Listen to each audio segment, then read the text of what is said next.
Fans of the BBC's drama series Industry have had a lot to say in the last few days about the long walk of shame undertaken by the character Eric Tao over the closing credits of episode 6. If you've not been following this, well, the series Industry is about the financial services industry fundamentally, and Eric Tao, a character played by Ken Leung, is one of the principal characters. He's got into a lot of trouble and he ends up having to, so to speak, walk away. But I'm more interested in something that happened in the episode previous to that, episode 5, where Eric and his colleague Harper Stern, played by Myha'la, are talking about the emotional effect upon them of their financial activities.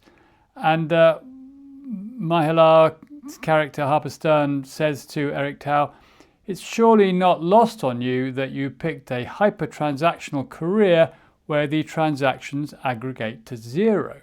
Well, that's the essence of what's going on here. That sort of sums it up, because that's everything that's going on in the City of London, in all these financial transactions. The whole point is that they sum to exactly nothing. For every winner, there is a loser. At the end of the day, the whole thing trades out at a zero balance.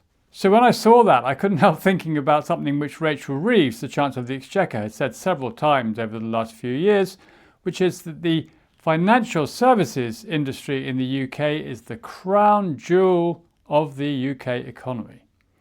Now, if we put these two things together, what is going on? Well, what's going on is that the government is saying that an activity, an enormously large activity in the UK economy that produces absolutely nothing, where the total of all the transactions aggregates to zero, as they say, that is the crown jewel of the UK economy. In other words, the most important thing going on in the UK economy from the government's point of view is worth absolutely nothing in terms of the real value that it adds to economic output.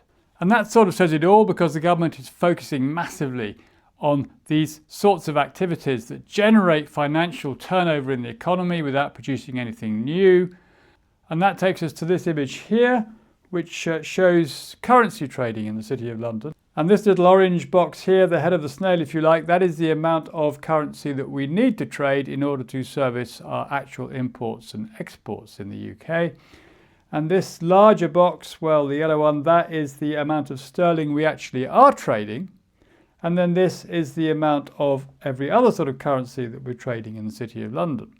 So all this activity is being carried on in order to generate a turnover for the people who are engaged in that activity. We only need this amount of activity. And of course, all of this aggregates to zero, as these characters have told us. There is no output or product of that activity.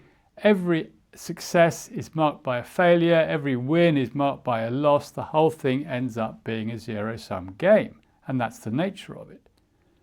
And yet we know that the people doing all this activity and the people in the TV series industry and the financial services, they're all high on drugs and alcohol, and they've got very fancy flats, and they're in private aeroplanes. So there's an awful lot of money involved. They're obviously using and spending a lot of money, and all these people here, they're earning a lot of money too. So where's that coming from? Where could it be coming from if the whole of their activity aggregates to zero? And the answer is it's coming from the rest of us. Because much of the economy is productive. It does produce real wealth, and all this activity is a charge on that. So this aggregate to zero thing effectively means that everything that they earn, if you like, or that they extract in those activities is a cost on the rest of us. It's not productive, it is costing us. We are paying for all this activity. We're paying for the drugs and the private aeroplanes and the booze and the restaurants and everything else, the fancy apartments that all these people have or are shown to have in the television series and probably do have in real life, because they can extract money in that way. But they're extracting money from the real economy without producing anything new. The government says that's great. The government says it's the crown jewel of the British economy, and that's why we're going to heaven knows where in a handcart, because there is nothing being produced.